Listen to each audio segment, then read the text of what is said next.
যে কদরের বরকত মিস করলো সে বঞ্চিত, সে হতভাগা, হি ইজ দ্য লুজার। আমরা যেন লুজার না হই, আমরা যেন গেইনার হই এই বরকতের মাসে। রাসূল সাল্লাল্লাহু আলাইহি ওয়াসাল্লাম স্পেশালি 5টা আমল করতেন, সারা রাত জাগতেন, ফ্যামিলি মেম্বারসদের জাগিয়ে তুলতেন, উৎসাহিত করতেন এবং কোমরে গামছা বেঁধে নামতেন। এরকম ইবাদতের স্পৃহা অন্য কখনো রাসূল সাল্লাল্লাহু আলাইহি ওয়াসাল্লামের মধ্যে দেখা যেত না, যেমনটা শেষ দশকে তিনি করতেন। ইতিকাফ করতেন তিনি। আর ইতিকাফ করলে কদর মিস হওয়ার সম্ভাবনা নেই। এটা 21-এ হোক, 25-এ হোক, 23-এ হোক, আমি তো মসজিদে।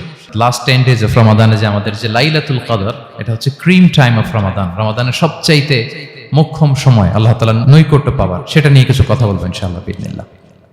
সম্মানিত সুধী, রাসূলুল্লাহ সাল্লাল্লাহু আলাইহি ওয়াসাল্লাম একবার খুব আফসোস করছিলেন।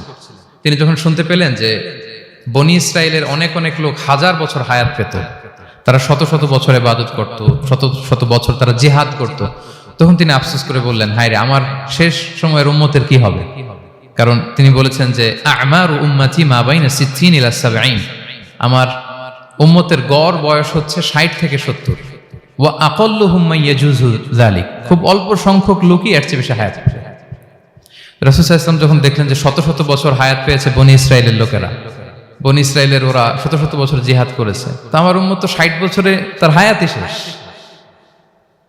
60 থেকে 70-এর মধ্যে তার জীবনই শেষ, তা আমার গুনাহগার উম্মতের কি হবে? রাসূল সাল্লাল্লাহু আলাইহি ওয়াসাল্লাম খুব আফসোস করছেন। তো রাসূলুল্লাহ সাল্লাল্লাহু আলাইহি ওয়াসাল্লামের এই চিন্তা, এই উদ্বিগ্নতা দূর করার জন্য আল্লাহ তাআলা সূরাতুল কদর নাযিল করলেন এবং বললেন যে ইন্না আনসালনাহু ফি লাইলাতিল কদর ওয়া মা আদরাকা মা লাইলাতুল কদর লাইলাতুল কদরি খায়রুম মিন আলফি শাহর। লাইলাতুল কদর, এই কদরের রাতটা হচ্ছে এমন রাত যেটা খায়রুম মিন আলফি শাহর, হাজার মাসের চেয়েও সেরা। 1000 মাস লাগাতার ইবাদত করলে যে সওয়াব, কদরের রাতে ইবাদত করলে এর সমান সওয়াব হবে নাকি? সমান হবে না। আল্লাহ তাআলা বলেছেন খায়রুম মিন আলফি শাহর, না, এর চেয়েও শ্রেষ্ঠ, এর চাইতেও বেশি। 1000 মাসে, অর্থাৎ 1000 মাসে হয় 83 বছর 4 মাস। তো কদরের রাতে যদি আমরা ইবাদত করি তাহলে 83 বছর 4 মাস ইবাদত করলে যে সওয়াব, সে সওয়াব আল্লাহ তাআলা আমাদের আমলনামায় নসিব করবেন।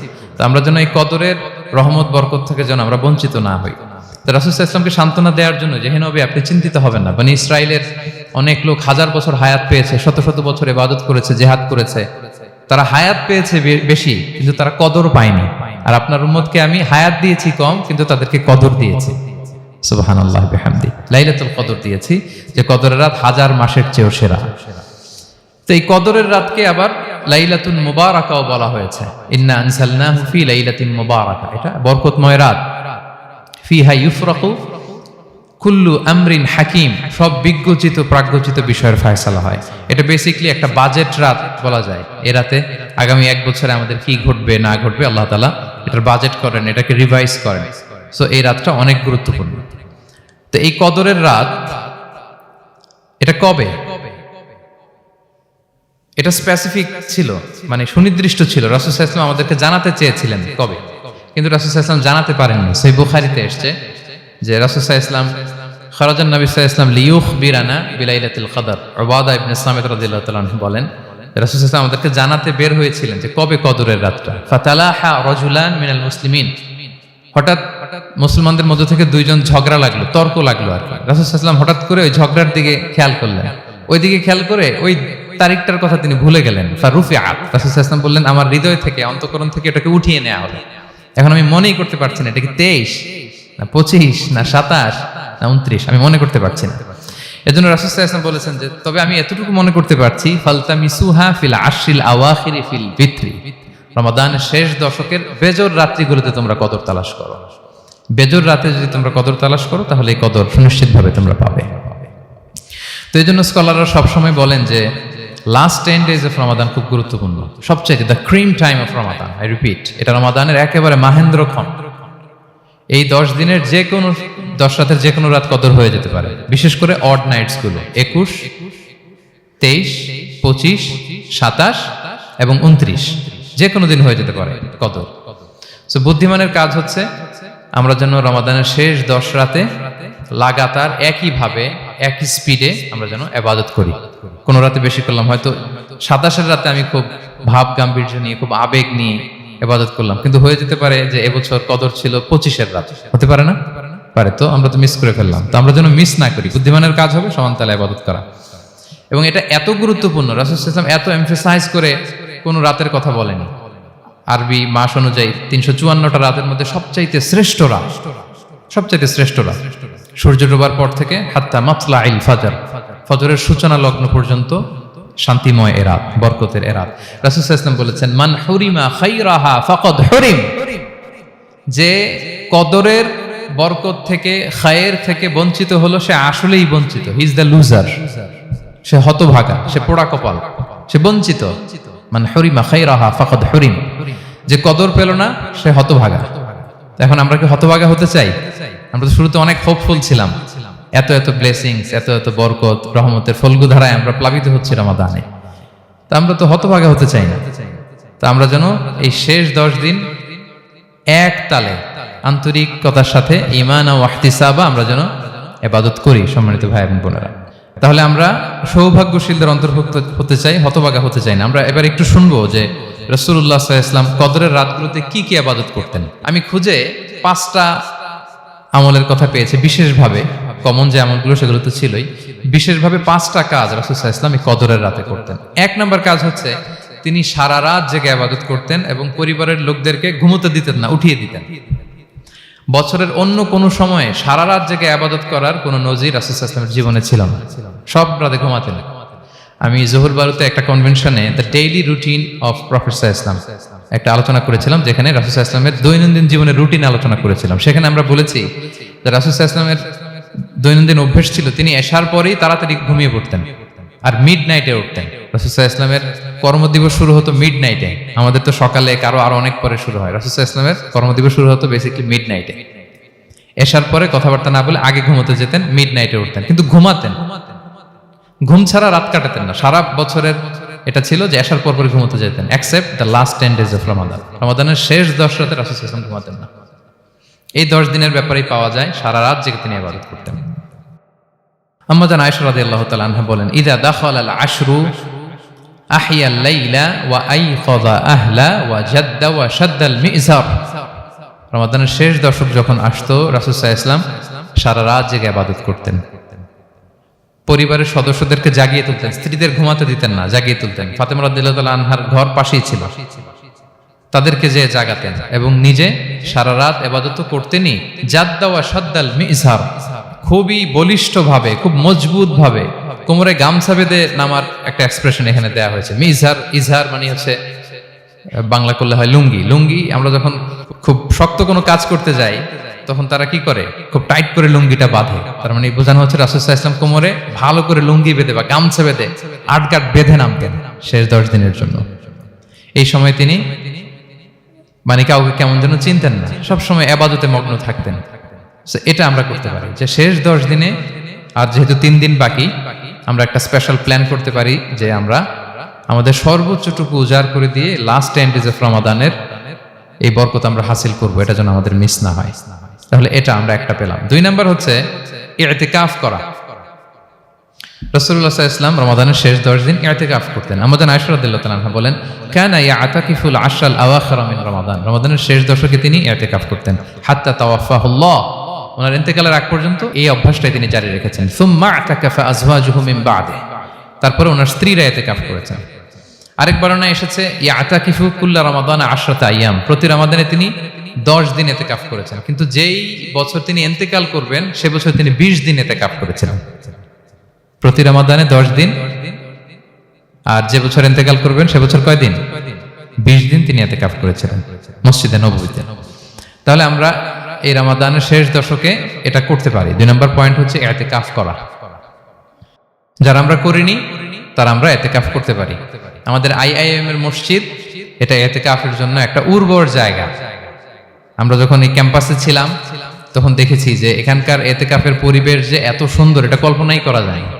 অসাধারণ পরিবেশ। আপনি যদি ইতিকাফ নাও করেন, রাত 2টা বা 3টার দিকে সেন্ট্রাল মস্কে এসে বসে থাকলেও হবে।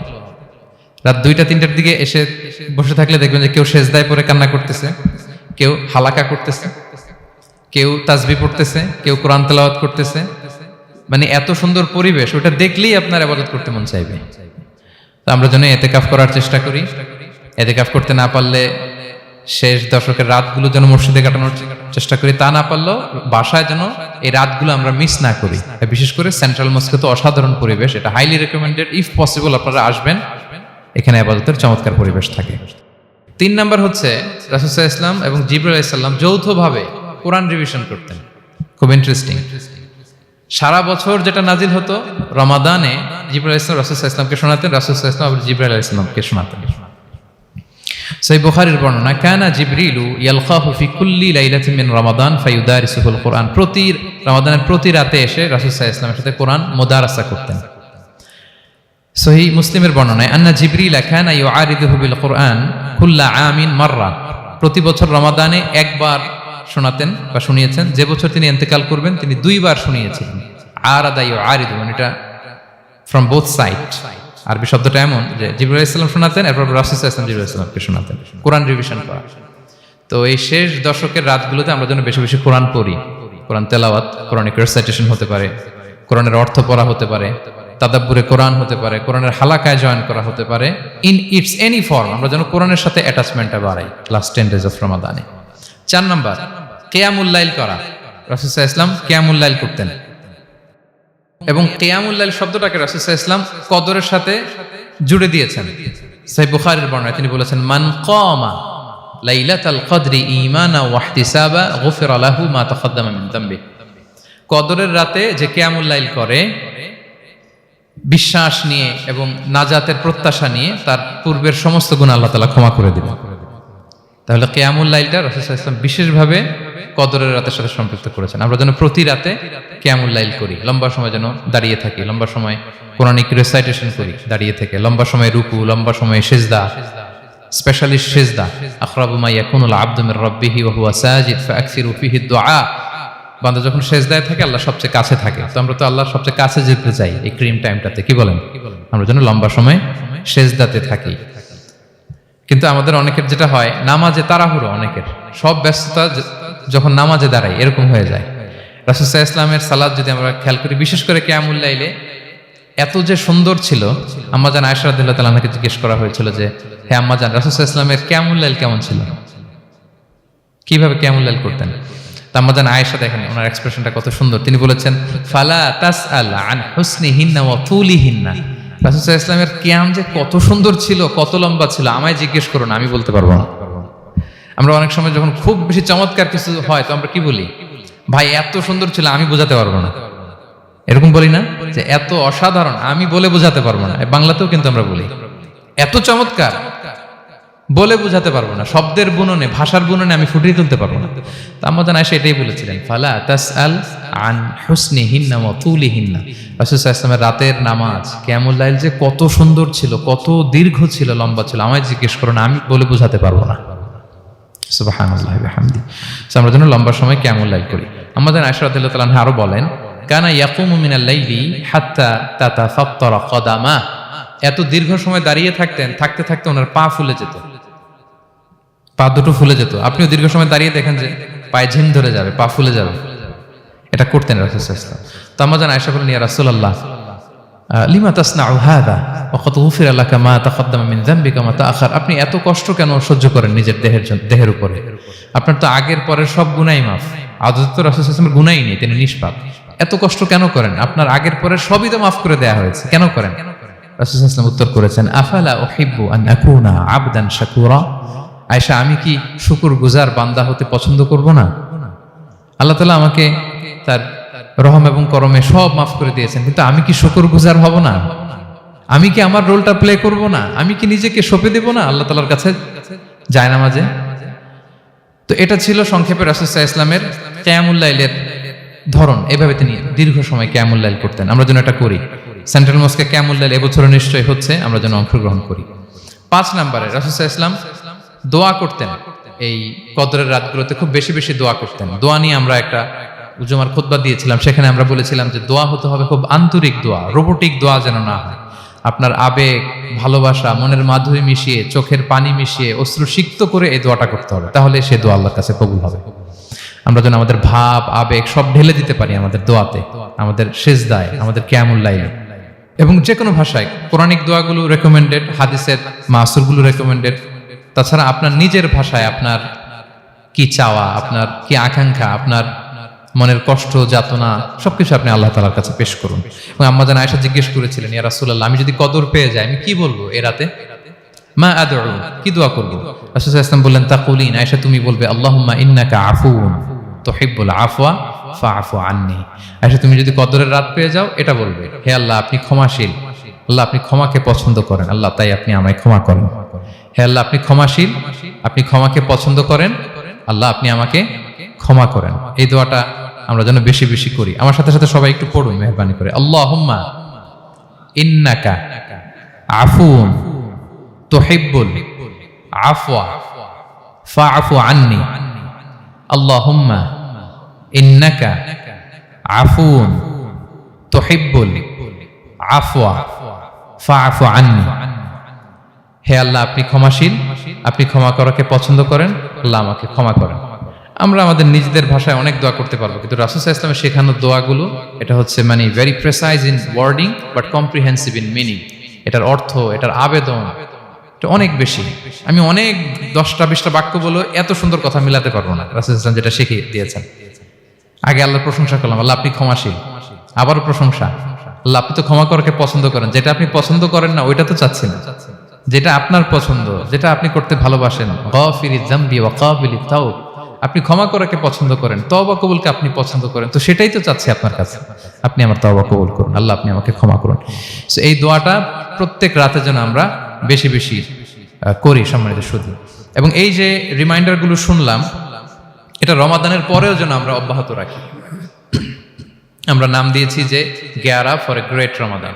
আমাদের ইবাদতের যে ধারাবাহিকতা, এই গতিটাকে আরেকটু গিয়ার আপ করা, আরেকটু পুশ করা, নিজেকে আরেকটু এক্সট্রা ড্রাইভ দেওয়া। এই শেষ মুহূর্তে মাত্র 13টি দিন আমাদের হাতে আছে, আমরা যেন আরেকটু ইফোর্ট দেই, আমরা যেন আরেকটু ড্রাইভ দেই, যাতে করে আমরা আল্লাহ তাআলার আরো নিকটবর্তী হতে পারি। এবং এই রমাদানে আমরা যা শিখলাম, যেটা করলাম, এটার ইম্প্যাক্ট যেন রমাদানের পরেও আমাদের মধ্যে থাকে। আমাদের অনেকের এটা হয় যে রমাদানে আবেগে অনেক আলোচনা শুনে, ক্ষমার মাস এটা জেনে এত ইবাদত, রমাদান নাই ইবাদতও নাই, এরকম হয়ে যায়। এটা যেন না হয়, বরং এটার একটা পরশ যেন আমাদের হোল দ্য ইয়ার লং থাকে। আরব শায়েখরা বলেন যে কুন রব্বানি লা তাকুন রমাদানি, রব্বানি হও, রমাদানি হও না। মানে রমাদান আসছে, তুমি রমাদান কেন্দ্রিক ইবাদত নিয়ে অনেক উচ্ছ্বাস, কিন্তু রমাদান শেষ ইবাদত শেষ, এমনটা যেন না হয়। রমাদানের পরেও সে মেহেরবান আল্লাহ তাআলা কিন্তু আমাদের জন্য আছেন। তিনি প্রতি রাতে শেষ রাতে নেমে আসেন, এসে ডাকতে থাকেন, কার ক্ষমা লাগবে ক্ষমা চাও, ক্ষমা করব। কে বিপদে পড়েছ বলো, আমি উদ্ধার করব। তো তিনি আরশের উপর থেকে প্রথম আসমানে নেমে আসলেন দেওয়ার জন্য। আমি ঘুম থেকে জাগতে পারলাম না, নেয়ার জন্য। এটা হইল প্রাইম মিনিস্টার আনোয়ার ইব্রাহিম আমাকে একটা অ্যাওয়ার্ড দিবে, লেটস সে হোটেল ইন্টারকন্টিনেন্টাল, উনি এসে বসে আছে, বাট আমি যেতে পারি নাই। এটা হয় না। আল্লাহ তাআলা প্রতি রাতে শেষ রাতে এসে বলেন কার কি লাগবে দাও। তিনি নেমে আসেন বা বিশেষ মনোনিবেশ করেন প্রথম আসমানে এসে, কিন্তু আমরা যে নিব সেই সময়টুকু আমাদের হয় না। আমরা এতটা গাফেল যেন না হই, আমরা যেন একটু পুশ করি। বড় কিছু পেতে হলে নিজেকে পুশ করতে হয়, এক্সট্রা একটা ড্রাইভ দিতে হয়। সম্মানিত শুধু 17টা দিন কি করলাম একটু রিভাইজ করি, যোগ বিয়োগ করি নিজের সাথে নিজে, যে প্ল্যানটা নিয়ে রমাদান শুরু করলাম ওইরকম কিয়ামুল লাইল করতে পারলাম কিনা, ওইরকম চ্যারিটি করতে পারলাম কিনা, রেসাইটেশন করতে পারলাম কিনা, একটু যেন নিজের সাথে নিজে বোঝাপড়া করি, একটু যেন রিভাইজ করি এবং নিজেকে যেন একটু পুশ করি। সম্মানিত শুধু এই ছিল সংক্ষিপ্ত আলোচনা। আমি 30 সেকেন্ডসে পুরো আলোচনাটা আবার একটু যারা পরে এসেছেন একটু রিভাইজ করে নেই। আমি শুরুতে এভাবে শুরু করেছিলাম যে রমাদান এটা হচ্ছে it's a month of hope, এটা আশা জাগা নিয়ে একটা মাস। এই মাসের যে রহমত বরকতের যত যত হাদিস করোনার আয়াতগুলো আমরা বলেছি, এগুলো শুনলে আমাদের মধ্যে একটা আশা জাগে, আশাবাদী হয়ে উঠি যে আমার এই মাস আমার মুক্তির মাস, আমি মুক্তি পাবো। কিন্তু at the same time it's a month of warning, এটা আবার সতর্কতারও মাস। রাসূলুল্লাহ সাল্লাল্লাহু আলাইহি ওয়াসাল্লাম বলেছেন রোজা রেখে যে মিথ্যা ছাড়লো না, পাপ ছাড়লো না, তার ধ্বংস। আবার 3বার তিনি আমিন বলেছেন। বেসিক্যালি এটা একটা বদদোয়া যে মান আদরাকা রমাদান ওয়া লাম ইগফার লাহ, যে রমাদান পেয়েও নিজের গুনাহ ক্ষমা করতে পারলো না, তার ধ্বংস। সো আমরা আশাবাদী হব। আল ঈমানু বাইনাল খাউফি ওয়ার রাজা, বিশ্বাস হচ্ছে আমার মধ্যে ভীতিও কাজ করবে, আবার আমার মধ্যে একটা হোপ থাকবে, এটাই ঈমান। সো আমরা যেন এই ওয়ার্নিং গুলো আমাদের মাথায় রাখি যে আমরা যেন আল্লাহর নৈকট্যপ্রাপ্ত বান্দা হতে পারি, ক্ষমাপ্রাপ্তদের অন্তর্ভুক্ত যেন আমরা হতে পারি। এরপরে আমরা বলেছিলাম যে লাআল্লাকুম তাত্তাকুন অ্যাচিভ হচ্ছে কিনা আমাদের প্রত্যেক কাজে এটা খেয়াল করতে হবে।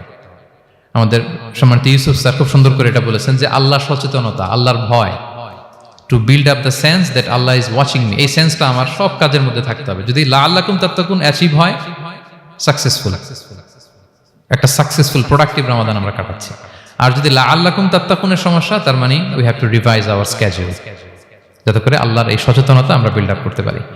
এরপর আমরা বলেছি যে আমরা সংযমটা যাতে এনশিওর করি, রমাদানের যে সংযম, নিজের প্রবৃত্তির উপর আমরা বিজয় লাভ করি, সারা বছর প্রবৃত্তি জিতে রমাদানে আমরা জিতি।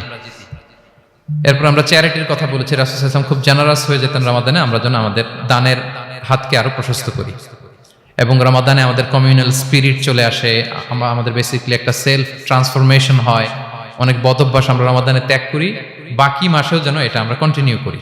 আর সবশেষে আমরা লাস্ট 10 days অফ রমাদানের গুরুত্ব নিয়ে বলেছিলাম যে রাসূল সাল্লাল্লাহু আলাইহি ওয়াসাল্লাম খুব হতাশ হয়ে পড়েছেন যে অন্য নবীর উম্মতেরা অনেক হায়াত পেয়েছে, আমরা পেলাম 60-70, তো আমার গুনাহগার উম্মত কি করবে? আল্লাহ বলেন লাইলাতুল কদর খায়রুম মিন আলফি শাহর, নবী হে, আপনার উম্মতের জন্য আমি কদরের রাত দিয়েছি, যে এক রাতে ইবাদত করলে 1000 মাসের চেয়েও বেশি সওয়াব তারা পেয়ে যাবে। সো এই কদরের রাত যেন আমরা মিস না করি। কোনটা কদরের রাত? আমরা বলেছিলাম শেষ 10 দিন সমান তালে ইবাদত করব, বিশেষ করে আমরা গুরুত্ব দিব অড নাইটস গুলোতে, 21, 23, 25, 27, 29 আমরা গুরুত্ব দিব। এবং রাসূল সাল্লাল্লাহু আলাইহি ওয়াসাল্লাম বলেছেন মান হুরিমা খায়রাহা ফাকাদ হুরিম, যে কদরের বরকত মিস করলো সে বঞ্চিত, সে হতভাগা, হি ইজ দ্য লুজার। আমরা যেন লুজার না হই, আমরা যেন গেইনার হই এই বরকতের মাসে। এবং সবশেষে আমি বলেছিলাম রাসূল সাল্লাল্লাহু আলাইহি ওয়াসাল্লাম স্পেশালি 5টা আমল করতেন, সারা রাত জাগতেন, ফ্যামিলি মেম্বারসদের জাগিয়ে তুলতেন, উৎসাহিত করতেন এবং কোমরে গামছা বেঁধে নামতেন। এরকম ইবাদতের স্পৃহা অন্য কখনো রাসূল সাল্লাল্লাহু আলাইহি ওয়াসাল্লামের মধ্যে দেখা যেত না, যেমনটা শেষ দশকে তিনি করতেন। ইতিকাফ করতেন তিনি, আর ইতিকাফ করলে কদর মিস হওয়ার সম্ভাবনা নাই। এটা 21-এ হোক, 25-এ হোক, 23-এ হোক, আমি তো মসজিদে, আমি তো কিয়ামুল লাইলে অংশগ্রহণ করতেছি, আমি তেলাওয়াত করতেছি, আমি প্রতিদিনই দোয়া করতেছি, মিস হওয়ার কোনো সম্ভাবনা নেই। আমরা যেন ইতিকাফের চেষ্টা করি, অথবা পার্ট টাইম ইতিকাফ যেন অন্তত করি, 5 দিন 3 দিন, অথবা রাতের সময়গুলো মসজিদে যেন আমরা কাটাই। 3 নাম্বার বলেছিলাম রাসূল সাল্লাল্লাহু আলাইহি ওয়াসাল্লাম, জিবরাইল আলাইহিস সালাম কোরআন রিভিশন করতেন, আমরা যেন কোরআন রিভাইজ করি, রেসাইটেশন করি বেশি মাত্রায় শেষের 10 দিন। কিয়ামুল লাইল, ফালা তাসআল আন হুসনিহিন্না ওয়া তুলিহিন্না, কত সুন্দর কিয়ামুল লাইল ছিল, বলে বোঝানো যাবে না। তো আমরা যেন এরকম দীর্ঘ সময় কিয়ামুল লাইল করি। আর সবশেষে বলেছিলাম দোয়া করা, দোয়া করা হচ্ছে দোয়া মুমিনের হাতিয়ার, দোয়া মানুষের জীবন চেঞ্জ করে দিতে পারে। চাওয়ার মতো চাইলে আল্লাহ ফেরান না, আল্লাহ তো দেওয়ার জন্যই বসে আছেন। আমরা যেন কায়মনোবাক্যে আল্লাহ তাআলার কাছে চাই, অশ্রুসিক্ত নয়নে যেন আমরা চাই। অনুতপ্ত বান্দার চোখের পানির ফোঁটা আল্লাহর কাছে খুব প্রিয়, 2 ফোঁটা আল্লাহর কাছে সবচেয়ে প্রিয়, জেহাদের ময়দানে মুজাহিদের রক্তের ফোঁটা আর অনুতপ্ত বান্দার চোখের পানির ফোঁটা। বান্দা অনুতপ্ত হয়ে, রিপেন্টেন্ট হয়ে, চোখের পানি ছেড়ে যখন কাঁদে আর দোয়া করে, ওই চোখের পানি চোখ বেয়ে, নাকের ডগা বেয়ে মাটিতে পড়ার আগেই আল্লাহ তার সব গুনাহ মাফ করে দেয়। আমরা যেন সেই অনুতপ্ত বান্দাদের কাতারে শামিল হতে পারি। রাসূল সাল্লাল্লাহু আলাইহি ওয়াসাল্লাম যেভাবে কিয়ামুল লাইল করতে আমাদেরকে উৎসাহিত করেছেন, আমরা যেন সেভাবে কিয়ামুল লাইল করতে পারি। আমাদের প্রতিটি কাজের মধ্য দিয়ে লাআল্লাকুম তাত্তাকুনের যে অ্যাচিভমেন্ট, সেটা যেন আমাদের হাসিল হয় এবং এই রমাদানকে যেন আমরা আমাদের জীবনের সর্বশেষ রমাদান মনে করি। আমাদের চিফ ইমাম অফ সেন্ট্রাল মস্ক ইমাম রমাদান সুবকি নামাজের আগে একটা সুন্দর কথা বলেন যে perform this Salah as if this is your last and final prayer. এমন ভাবে নামাজে দাঁড়াও, মনে করো এটাই হতে পারে জীবনের শেষ নামাজ। রাসূল সাল্লাল্লাহু আলাইহি ওয়াসাল্লাম এটাই বলেছেন।